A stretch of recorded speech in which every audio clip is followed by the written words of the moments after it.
राधे राधे दोस्तों, सावन मास में यह कथा आपको जरूर सुननी चाहिए। अगर आप सोमवार का व्रत करते हैं तो कथा इस प्रकार है। सावन सोमवार की कथा के अनुसार अमरपुर नगर में एक धनी व्यापारी रहता था। दूर दूर तक उसका व्यापार फैला हुआ था। नगर में उस व्यापारी का सभी लोग मान सम्मान करते थे। इतना सब कुछ होने पर वह व्यापारी अंतर्मन से बहुत दुखी था, क्योंकि उस व्यापारी का कोई पुत्र नहीं था। दिन रात उसे एक ही चिंता सताती रहती थी कि उसकी मृत्यु के बाद उसके इतने बड़े व्यापार और धन संपत्ति को कौन संभालेगा। पुत्र पाने की इच्छा से वह व्यापारी प्रति सोमवार भगवान शिव की व्रत पूजा किया करता था। उसकी भक्ति देखकर एक दिन पार्वती जी ने भगवान शिव से कहा, हे प्राणनाथ, यह व्यापारी आपका सच्चा भक्त है। कितने दिनों से यह सोमवार का व्रत और पूजा नियमित कर रहा है। भगवान आप इस व्यापारी की मनोकामना अवश्य पूर्ण करें। भगवान शिव ने मुस्कुराते हुए कहा, हे पार्वती, इस संसार में सबको उसके कर्म के अनुसार फल की प्राप्ति होती है। प्राणी जैसा कर्म करते हैं उन्हें वैसा ही फल प्राप्त होता है। इसके बावजूद आपको इस व्यापारी की इच्छा पूरी इसके बावजूद पार्वती जी नहीं मानी। उन्होंने आग्रह करते हुए कहा, नहीं प्राणनाथ, आपको इस व्यापारी की इच्छा पूरी करनी ही पड़ेगी। यह आपका अन्यन भक्त है। प्रति सोमवार आपका विधिवत व्रत रखता है और पूजा अर्चना के बाद आपको भोग लगाकर एक समय भोजन ग्रहण करता है। आपको इसे पुत्र प्राप्ति का वरदान देना ही होगा। तब शिव जी ने पार्वती जी के आग्रह पर उसे एक पुत्र का वरदान दिया, लेकिन वह पुत्र 16 वर्ष से अधिक जीवित नहीं रहेगा। उसी रात भगवान शिव ने स्वप्न में उस व्यापारी को दर्शन देकर उसे पुत्र प्राप्ति का वरदान दिया और उसके पुत्र के 16 वर्ष तक जीवित रहने की बात भी बताई। भगवान के वरदान से व्यापारी को खुशी तो हुई, लेकिन पुत्र की अल्प आयु की चिंता ने उस खुशी को नष्ट कर दिया। व्यापारी पहले की तरह सोमवार का विधिवत व्रत करता रहा। कुछ महीने पश्चात उसके घर अति सुंदर पुत्र उत्पन्न हुआ। पुत्र जन्म से व्यापारी के घर खुशियां भर गई। बहुत धूमधाम से पुत्र जन्म का समारोह मनाया गया। व्यापारी को पुत्र जन्म की अधिक खुशी नहीं हुई, क्योंकि उसे पुत्र की अल्पायु के रहस्य का पता था। यह रहस्य घर में किसी को भी नहीं मालूम था। विद्वान ब्राह्मणों ने उस पुत्र का नाम अमर रखा।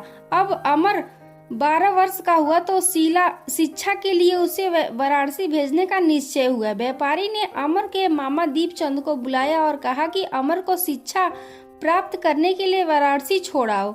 अमर अपने मामा के साथ शिक्षा प्राप्त करने के लिए चल दिया। रास्ते में जहाँ भी अमर और दीपचंद रात्रि विश्राम के लिए ठहरते, वहीं यज्ञ करते और ब्राह्मणों को भोजन कराते थे। लंबी यात्रा के बाद अमर और दीपचंद एक नगर में पहुंचे। उस नगर के राजा की कन्या का विवाह की खुशी में पूरे नगर को सजाया गया था। निश्चित समय पर बारात आ गई, लेकिन वर का पिता अपने बेटे के एक आंख से काने होने के कारण बहुत चिंतित था। उसे इस बात का भय सता रहा था कि राजा को इस बात का पता चलने पर कहीं वह विवाह से इनकार न कर दे, इससे उसकी बदनामी होगी। वर के पिता ने अमर को देखा तो उसके मस्तिष्क में एक विचार आया।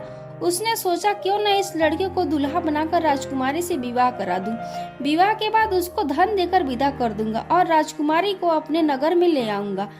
वर के पिता ने इसी संबंध में अमर और दीपचंद से बात की। दीपचंद ने धन मिलने के लालच में वर के पिता की बात स्वीकार कर ली। अमर को दूल्हे के वस्त्र पहनाकर राजकुमारी चंद्रिका से विवाह करा दिया गया।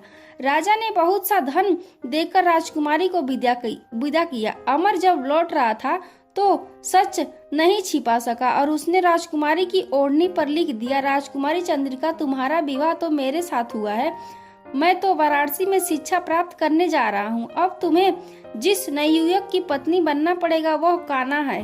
जब राजकुमारी ने अपनी ओढ़नी पर लिखा हुआ पढ़ा तो उसने काने लड़के के साथ जाने से इनकार कर दिया। राजा ने सब बातें जानकर राजकुमारी को महल में रख लिया। उधर अमर अपने मामा दीपचंद के साथ वाराणसी पहुंच गए। अमर ने गुरुकुल में पढ़ना शुरू कर दिया।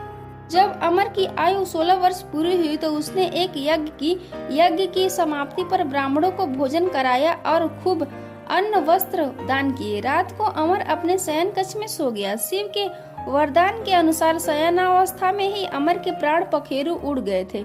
सूर्योदय पर मामा अमर को मृत देखकर रोने पीटने लगा। आसपास के लोग भी एकत्र होकर दुख प्रकट करने लगे।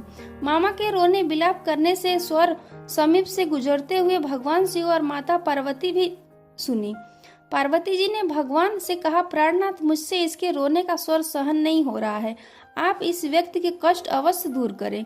भगवान शिव ने पार्वती जी के साथ अदृश्य रूप में समीप जाकर अमर को देखा तो पार्वती जी से बोले, पार्वती जी, पहले यह तो उसी व्यापारी का पुत्र है। मैंने इसे 16 वर्ष की आयु का वरदान दिया था, इसकी आयु तो पूरी हो गई है। पार्वती जी ने फिर से भगवान शिव से निवेदन किया, हे प्राणनाथ, आप इस लड़के को जीवित कर दे, नहीं तो इसके माता पिता पुत्र की मृत्यु के कारण रो रो कर अपने प्राणों का त्याग कर देंगे। इस लड़के का पिता तो आपका परम भक्त है, वर्षों से सोमवार का व्रत करते हुए आपको भोग लगा रहा है।